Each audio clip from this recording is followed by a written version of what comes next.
You are dying a slow death. Not physically. Your heart is beating, your lungs are drawing breath.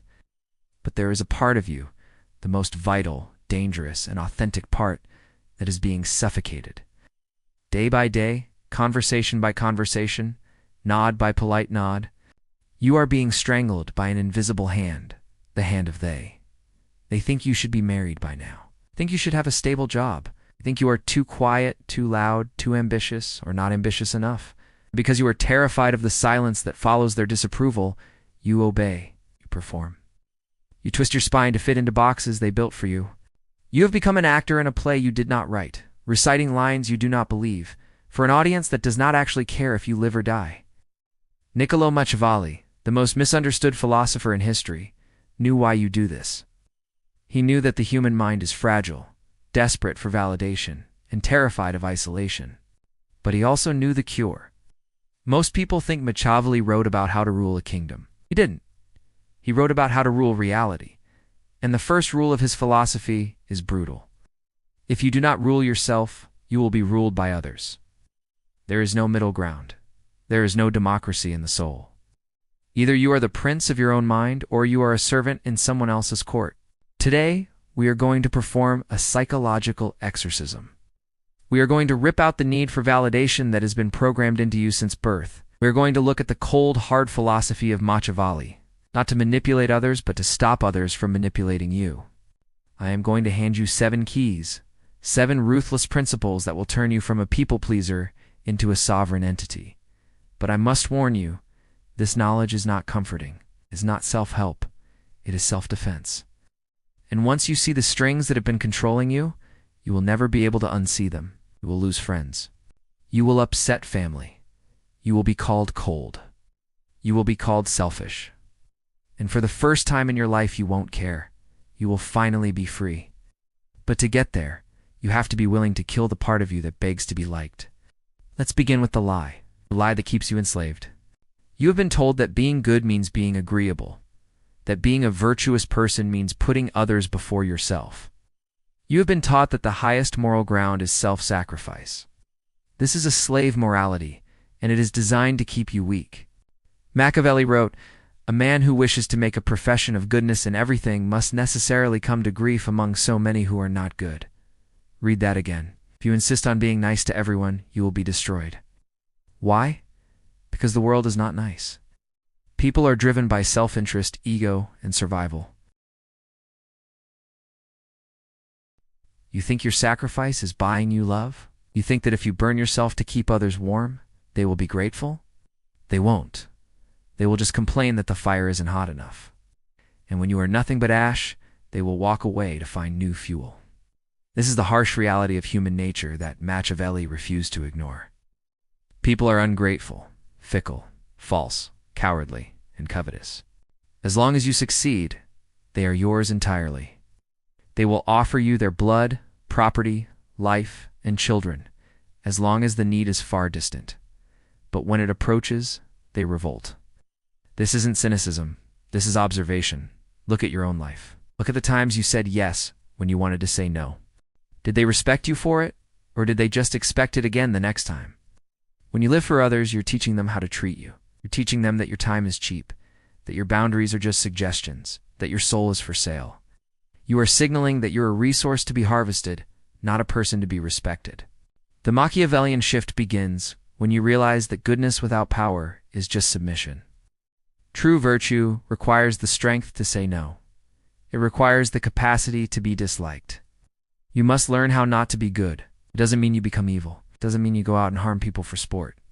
It means you stop being harmless. It means you reserve your kindness for those who have earned it rather than broadcasting it to everyone in a desperate bid for approval.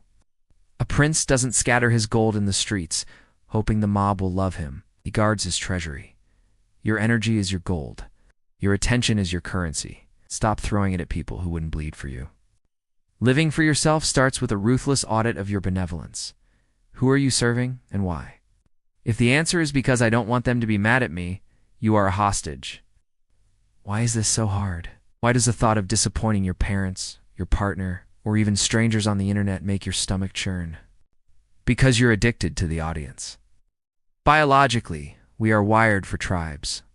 Ancestrally, being cast out meant death. If the tribe didn't like you, you starved, or you were eaten by wolves. So, the brain developed a survival mechanism, anxiety. That spike of fear you feel when someone criticizes you. That's your lizard brain screaming danger, exile imminent, fix it, apologize, submit. But you're not on the savannah anymore. You're in the 21st century. If your boss dislikes your presentation, you won't starve. If your mother doesn't like your career choice, a tiger won't eat you. The danger is a hallucination. But the cage it creates is real. You've built a mental theater. In this theater, the seats are filled with everyone you've ever known. Your third-grade teacher, the cool kids from high school, your ex, your colleagues, society at large. Every decision you make, you look up at them. You wait for applause. You fear the booing. Should I take this job? Look at the audience. Should I wear this outfit? Look at the audience. Should I speak my truth? Look at the audience. Machiavelli tells us to clear the theater. He understood that reputation is a tool, not a master. A prince cares what people think, only insofar as it serves his strategy. He does not care what they think for his emotional stability. There's a profound difference between managing perception and needing validation. Managing perception is power. It's calculating. If I appear angry here, I gain respect. Or if I appear silent here, I create mystery. Needing validation is weakness. It's reactive. I hope they think I'm smart. I hope they think I'm successful. The moment you need them to clap, they own you. To live for yourself, you must fire the audience. You must realize that most people are not looking at you. They're looking at themselves. They're obsessing over their own performance in their own mental theaters. They don't have time to analyze your script because they're too busy memorizing theirs. And even if they are judging you, so what? Let's look at the physics of an opinion. What is it? Is it a solid object? Can it cut your skin? Can it steal your bank account? No. An opinion is a synaptic firing in someone else's brain. It's a thought form dissolved in chemicals inside a skull that isn't yours. Why are you letting a chemical reaction in another person's head dictate the trajectory of your life? It's insanity. Machiavelli suggests a different approach. Contempt. Not the emotional, screaming kind of contempt. The cold, indifferent kind. The kind that looks at a barking dog and doesn't bark back. When you live for yourself, you treat the opinions of others like the weather. You might carry an umbrella if it rains, but you don't scream at the clouds. You simply adjust and keep walking toward your destination. You must become the only spectator in your theater. You write the play, you act the role, you critique the performance. If you are satisfied with what you see in the mirror, the silence of the crowd means nothing. This brings us to one of the most misused lines in Machiavellian philosophy. It is much safer to be feared than loved. Because love is preserved by a link of obligation, which, owing to the baseness of men, is broken at every opportunity for their advantage. But fear preserves you by a dread of punishment, which never fails. Now let's strip away the politics and apply this to our own lives. To be feared in this context isn't about terror. It's about being formidable. It's about your no having weight. It's about your boundaries being electric fences, not chalk lines. When people love you for being a doormat, that love is conditional on you staying on the floor. The moment you stand up for yourself, that love vanishes. But when people fear you, when they respect your strength, your principles, your unwavering commitment to your own path, that respect is durable. It's not based on what you can do for them, but on who you are. This isn't a call to become a tyrant in your own life. It's a call to become the sovereign. The one who rules their own mind, guards their own energy, and commands respect, not by demanding it. Thank you for watching. Apply this to your psychology. We're not talking about terrorizing your friends. We are talking about respect. In the modern world, fear translates to respect, and love translates to likability. Most people choose likability. They want to be the easygoing friend, the accommodating employee, the chill partner. They think likability is a safety net. It is not. It is a trapdoor. When you prioritize being liked, you become malleable. You have no edges. You're a fluid that takes the shape of whatever container you are poured into. People do not respect fluid. They drink it or they spill it. Respect. Machiavellian fear comes from having edges. It comes from having standards that you refuse to compromise. It comes from the quiet understanding that you are capable of walking away. That is the dread of punishment in a social context. The realization that your presence is a privilege, not a guarantee. If you live for others, you are terrified of them leaving you. If you live for yourself, they are terrified of you leaving them. The dynamic flips. Think of the people you respect most deeply. Are they the ones who agree with everything you say? Are they the ones who apologize for existing? No, they are the ones who have a code. They are the ones who say no without explanation. They are the ones who are willing to create friction to defend their values. You might not always like them in the moment, might find them difficult, but you respect them. You value their praise because it is rare. You value their time because it is guarded. Machiavelli teaches us that you cannot build a life on the foundation of being liked. It is too unstable. People's moods change, their tastes change. If your identity is built on their approval, you will crumble when the wind shifts. But if you build your life on self-respect, that is stone. To live for yourself, you must be willing to let people dislike you. In fact, you should welcome it. If nobody dislikes you, you are doing nothing. You are standing for nothing. You're a ghost. Dislike is a signal that you have defined your borders. It means you have occupied space. It means you have said, this is who I am, and someone else said, I don't like that, and you didn't move. That is power. Stop trying to be the nice guy.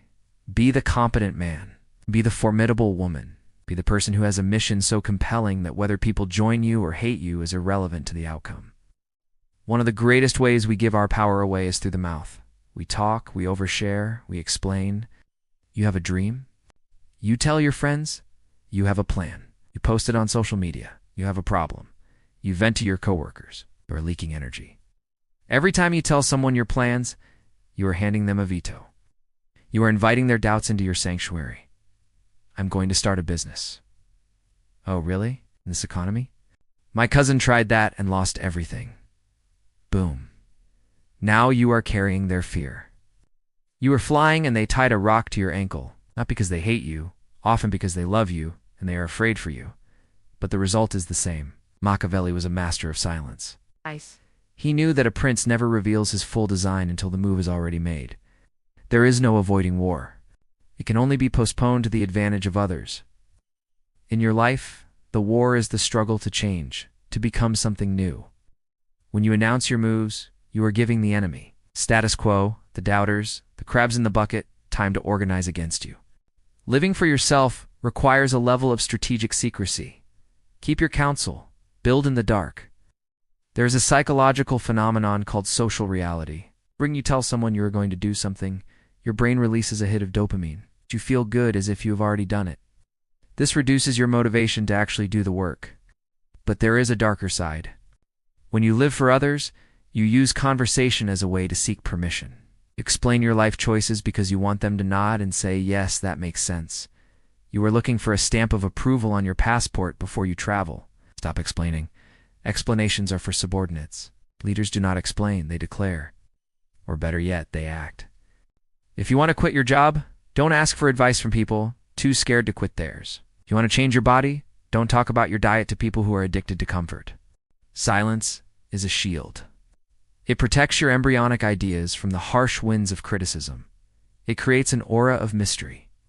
When you are silent, people project their own thoughts onto you. They wonder what you are up to. They lean in.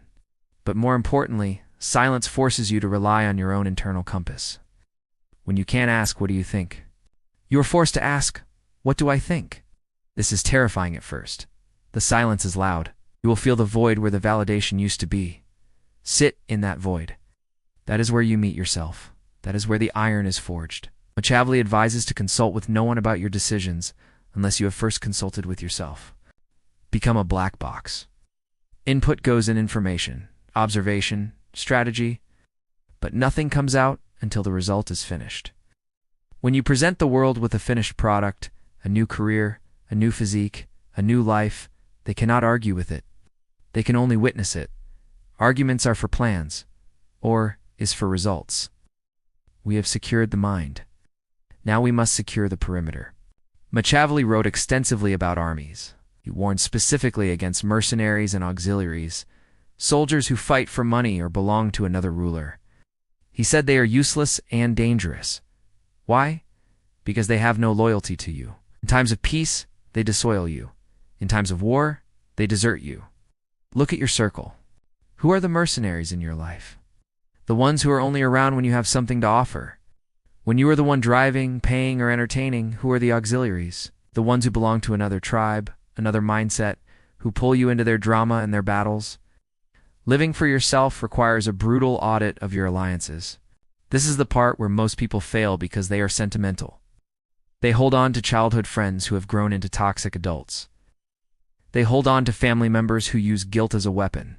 They hold on to partners who mock their ambition. You tell yourself, but we have history, Machiavelli would ask. Does history win battles? No. Strategy wins battles. Strength wins battles. If you are trying to build a new life, you cannot keep the old architects on the payroll. You must perform surgery. And surgery by definition involves cutting. It involves pain. It involves removing parts of your life that you thought were essential but are actually gangrenous. When you start living for yourself, you will change. Your vibration will change. You will stop tolerating disrespect. You will stop engaging in gossip. You will stop complaining, and the people around you will hate it. They will say you've changed. They will say it like an accusation, like a crime. Your response should be silence, because they are right. You have changed. You have stopped being a mirror for their insecurities. You have stopped being the sidekick in their tragedy. You must be willing to walk alone rather than walk with those who weigh you down. Machiavelli said, "A wise prince should rely on what is his own, not on what is of others." This means emotional self-sufficiency. It means if your friends leave because you set boundaries, let them leave. Open the door for them. If your family attacks you because you chose a path they don't understand, let them attack. Do not retreat. This is the price of sovereignty. Isolation is not a punishment. It is a filter. When you remove the noise of the mercenaries, you create space for the loyal. You create space for people who respect the new you, not the old you. But you have to be willing to sit in the empty room first. You have to be willing to endure the social winter. Most people would rather be in a warm room with people who secretly despise them than in a cold room alone with their dignity. Be the exception. Choose the cold. The cold preserves. The heat of fake relationships only rots. If you are living for others, you are a thief. You are stealing from your future self to pay off the debts of your present insecurity. Time is the only resource that Fortuna cannot give back. Money can be regained. Power can be regained. Love can be regained. Time, once it ticks, it is gone into the void forever. Machiavelli was obsessed with timing, the concept of occasion, the occasion, the window of opportunity that opens and shuts. When you live for others, you miss the window. You spend hours listening to a friend complain about a problem they have no intention of solving. Spend weekends at events you don't want to attend, trying to impress people you don't like. You spend years in a career chosen by your parents. This is not politeness. It is suicide. To live for yourself, you must become ruthless with your time. Ruthless comes from the word rue, meaning regret. To be ruthless means to have no regret. You must learn to say no without the hangover of guilt. Someone asks for a favor that drains you. No. An invitation to a social obligation that bores you. No. A request for your attention that yields no. Turn. No. You don't need to be rude. You don't need to be aggressive. You simply need to be unavailable. The prince is not accessible to every peasant who knocks on the castle gate. He has guards. He has walls. He chooses who enters. Why is your gate wide open? Why do you let anyone with a smartphone walk into your mind and loot your attention? You must build a moat around your time. When you start doing this, people will call you selfish. They will say you are hard to reach. Good. You should be hard to reach. Rare things are valuable. Abundant things are cheap. If you are always available, you are cheap. Understand this. When you say yes to them, you are saying no to you. You are saying no to your craft, your health, your peace, your empire. You are prioritizing their temporary comfort over your eternal reality. Machiavelli writes that a prince must not fear the reputation of being miserly stingy, because if he is too generous, he will waste his resources and eventually become despised for being poor. But if he is stingy, he saves his resources and eventually he can do great things which benefits everyone. Be stingy with your time. Hoard it like a dragon hoards gold, because only when you have accumulated a surplus of time can you invest it in something that actually matters, something that defines you. Living for yourself means realizing that you are on a death clock. The sand is running out. Do not let others hold the hourglass. So what happens when you cut the strings? What happens when you stop performing, stop oversharing, stop pleasing, and stop wasting time? You enter the state of vu. In Machiavelli's language, vu does not mean virtue in the Christian sense. It doesn't mean being a good boy. It means prowess, capability, the raw masculine energy of imposing your will upon the world.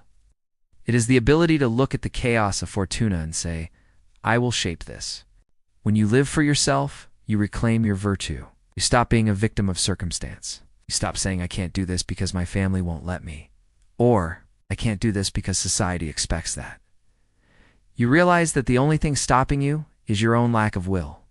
This is the most terrifying stage because when you blame others, you are safe. It's their fault, I'm not happy. It is a comfortable prison. But when you cut them off, when you take back the reins, if you fail now, it is your fault. That weight, that is the weight of the crown. Machiavelli wrote The Prince while he was in exile. He had been tortured. He had been stripped of his title, was living on a farm, poor and isolated. By all modern metrics, he was a loser, had been cancelled by the Medici. But every night he would take off his mud-covered workcloak, put on his royal courtly garments, and enter his study. He would sit at his desk and converse with the ancients. He wrote the book that would change history. He lived for himself. He didn't wait for the Medi to give him a job. He didn't wait for his friends to validate him. Created a masterpiece in the silence of his own rejection. He turned his isolation into an empire. You must do the same. Your life is your study. Your actions are your book. When you stop living for the applause of the present, you start working for the legacy of the future. You start doing things because they must be done, not because they are rewarded. You start lifting weights not to look good for others, but to feel the iron in your blood. You start learning not to get a degree, but to sharpen your mind into a weapon. You start creating not to get likes, but to exercise the demons in your soul. This is the ultimate freedom. It is the point where you become dangerous because a man who does not need anything from others cannot be controlled by others. If you don't need their money, they can't buy you. If you don't need their love, they can't seduce you. If you don't need their validation, they can't shame you.